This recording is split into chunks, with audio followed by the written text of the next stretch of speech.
Assalamualaikum warahmatullahi wabarakatuh. Selamat pagi. Semoga kalian sehat selalu ya di rumah. Buniswa akan melanjutkan keterangan kemarin karena kemarin kalian sudah menguji secara virtual hukum maka sekarang akan Buniswa tekankan lagi. Apa sih sebenarnya hukum itu? Jadi hukum itu menyatakan bahwa arus listrik yang mengalir pada suatu penghantar sebanding dengan beda potensial pada ujung-ujung penghantar. Bisa dibuktikan sesuai dengan praktikum kalian kemarin. Seperti ini. Ketika Buniswa memberikan sumber tegangan sebesar 10 volt, maka lampu akan menyala seperti ini dan arus yang mengalir adalah 1 ampere. Ketika Buniswa beri sumber tegangan ditambah misalnya menjadi 20 volt, maka arus yang mengalir juga akan menjadi 2 ampere dan akan seperti itu seterusnya. Misalnya 30 volt akan menjadi arusnya juga 3 ampere dan seterusnya. Artinya ini sumber tegangan itu akan sebanding dengan arus yang mengalir. Seperti itu hukum ya. Kalian bisa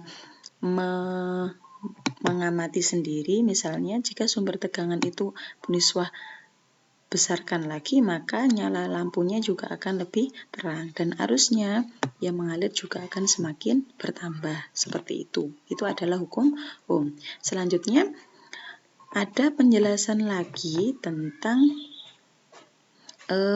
macam-macam rangkaian hambatan. Di sini ada rangkaian hambatan. Rangkaian hambatan itu ada 2, yaitu ada rangkaian seri dan ada rangkaian paralel. Buniswa akan menjelaskan dulu tentang rangkaian seri. Diperhatikan ya. Ini adalah rangkaian hambatan secara seri. Ada 2 lampu. Kan kemarin kalian sudah tahu bahwa lampu itu mewakili hambatan. Sumber tegangan diwakili oleh baterai dan di sini ada amperemeter yang digunakan untuk mengetahui arus yang mengalir pada rangkaian ini. Rangkaian hambatan secara seri. Ketika Buniswa beri hambatan itu, hambatannya sama ya. Ini pakai 10 ohm, ini lampu kedua juga pakai 10 ohm. Di sini ketika perhatikan nyala lampu. Ketika Buniswa kasih hambatan tegangan sebesar 20 volt ya, 20 volt, nyala lampunya seperti ini. Buniswa tambah lagi menjadi misalnya 50 volt. 50 volt nyalanya seperti ini. Terus akan Buniswa tambah lagi 60 volt. 50 volt, 60 volt nyalanya lampu 1 dengan lampu 2 dengan hambatan yang sama, dia akan menyala misalnya terang, keduanya juga akan terang seperti itu. Tapi kalau misalnya ini satunya hambatannya Buniswa kecilkan, akan Buniswa kecilkan misalnya menjadi 5 ohm, perbedaannya akan terlihat. Sebentar, ini sumber tegangannya Buniswa kasih misalnya 30 volt ya. 30 volt, maka kalian bisa mengetahui nyala lampunya. Oh, ternyata Bu, yang di 5 ohm dia akan menyala lebih redup daripada yang 10 ohm. Kalian bisa melihat dari situ. Nah, perbedaannya nanti akan kita ketahui ketika di listrik rangkaian hambatan secara seri itu sumber tegangannya kan sama, menggunakan satu baterai ini, ya kan? Terus dia juga membutuhkan hanya sedikit kabel digunakan untuk menyalakan. Tetapi di sini perbedaannya ketika lampu satu putus gini, maka lampu kedua akan mati. Ketika ini digabungkan maka akan menyala. Perbedaannya di situ. Kita bahas di perhitungannya. Tadi ketika dia dirangkai secara seri, maka lampu 1, lampu 2, lampu 3 itu akan tersusun dalam satu kabel gitu ya. Rangkaian seri itu adalah pembagi tegangan. Ingat-ingat, rangkaian seri itu adalah pembagi tegangan. Arusnya sama. Jadi arus yang mengalir pada lampu 1, arus yang mengalir pada lampu 2, dan arus yang mengalir pada lampu 3 misalnya dalam rangkaian ini adalah sama karena dia ada dalam satu kabel. Seperti itu. Dan sumber tegangannya ketika kalian menambahkan tadi, Bu Nisa sudah memberikan penjelasan sebelumnya bahwa sumber tegangan totalnya ya pakai sumber tegangan tadi, 1 tadi. Terus kalau kalian mencari hambatan pengganti untuk rangkaian seri itu menjumlahkan dari R1 tambah R2 tambah R3. Berapa R total pada rangkaian ini? Berapa berarti? R1-nya 5, R2-nya adalah 10, berarti R totalnya adalah 15. Seperti itu. Oke. Sudah, itu adalah penjelasan tentang rangkaian seri. Selanjutnya adalah rangkaian paralel. Rangkaian paralel itu susunannya seperti ini. Ini rangkaian paralel. Ketika Bu Nisa nyalakan, maka akan terlihat seperti ini. Ini misalnya Bu Nisa kasih 10 volt saja. Perbedaannya di rangkaian paralel itu lebih banyak membutuhkan kabel. Ini ya karena ada percabangan-percabangan ini. Di sini ada 2 lampu yang Bu Nisa susun secara paralel. Pokoknya kalau seri tadi itu jejer-jejer ya, berjejer-jejer. Kalau paralel ini bertumpuk-tumpuk, membutuhkan banyak kabel. Kalau di sini keuntungannya menggunakan rangkaian paralel. Kalau rangkaian seri tadi, misalnya satu ini Bu Nisa putus, satu lampu itu mati, maka dia tidak akan bisa menyala yang lampu selanjutnya.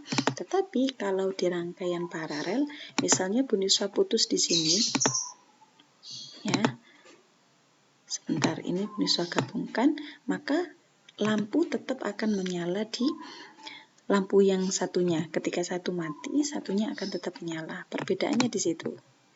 Jadi kalau misalnya satu mati, satunya tetap menyala.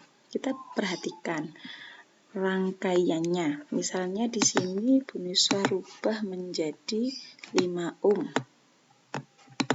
5 ohm ya. 5 ohm dengan sumber tegangan misalnya 20 volt ya. Sudah kalian lihat lebih terang mana? Kita bisa melihat ya perbedaannya. Kalau yang tadi pada rangkaian seri ini pembagi tegangan ya. Jadi tegangan yang mengalir di 5 ohm sama tegangan yang mengalir di 10 ohm itu berbeda. Artinya ketika dia memberikan sumber tegangan 30 volt, maka tegangan pada kedua hambatan ini akan dibagi untuk menyalakan yang 5 ohm dan untuk menyalakan yang 10 ohm itu pada rangkaian seri. Tetapi pada rangkaian paralel di sini adalah pembagi arus. Pembagi arus itu bagaimana, Bu? Artinya ini yang mengalir pada di sini ya, sebentar Bu Nisa kasih untuk I totalnya, Bu Nisa kasih di sini. Jadi yang mengalir pada rangkaian ini ya adalah 6 ampere. Tetapi ketika masuk di percabangan ini akan berubah menjadi 4 ampere dan 2 ampere. Perbedaannya di situ. Jadi dapat disimpulkan bahwa rangkaian paralel ini adalah pembagi apa? Pembagi arus. Kalau rangkaian seri, Bu Nisa kasih di sini ya, dengan jumlah arus yang sama. Ini tak kasih ampere biar kalian tahu perbedaannya. Gini, ditekankan lagi. Sekarang perbedaannya ya. Kalau di sini sumber tegangannya 30 akan menghasilkan arus 20 ampere. Yang mengalir di sini akan tetap 2 ampere. Di sini juga tetap 2 ampere, mengalir di sini tetap 2 ampere. Kalau pada rangkaian paralel diperhatikan arus dari sumber tegangan adalah 6 ampere, tapi ketika di percabangan di sini ada 5 ohm, hambatannya 5 ohm, yang atas adalah 10 ohm. Tadi kalian sudah tahu bahwa tegangan itu sebanding atau tidak sebanding? Tidak sebanding kan dengan arus, maka di sini ketika dia 10 ohm, arus yang mengalir adalah 2 ampere. Ketika dia 5 ohm, yang mengalir adalah 4 ampere. Maka dapat disimpulkan bahwa rangkaian paralel itu adalah pembagi arus. Seperti itu. Sudah, kita bahas sekarang. Hukum Ohm kan kemarin I tadi gimana? I sama dengan V per R kayak gitu kan. I pada arus di sini berarti kalau I totalnya sama dengan I1 ditambah I2 ditambah I3. V-nya, bagaimana Bu V-nya? V-nya tetap. Jadi V yang mengalir pada R1, V yang mengalir pada R2, dan V yang mengalir di R3 itu adalah tetap V total, sama artinya. Jadi kalau kalian mencarinya, kan I sama dengan V per R, V-nya dimasukkan sini, V total, V total, V total, misalnya V total itu adalah 1, maka I per RP itu tersusun secara paralel adalah 1 per R1 ditambah 1 per R2 ditambah 1 per R3.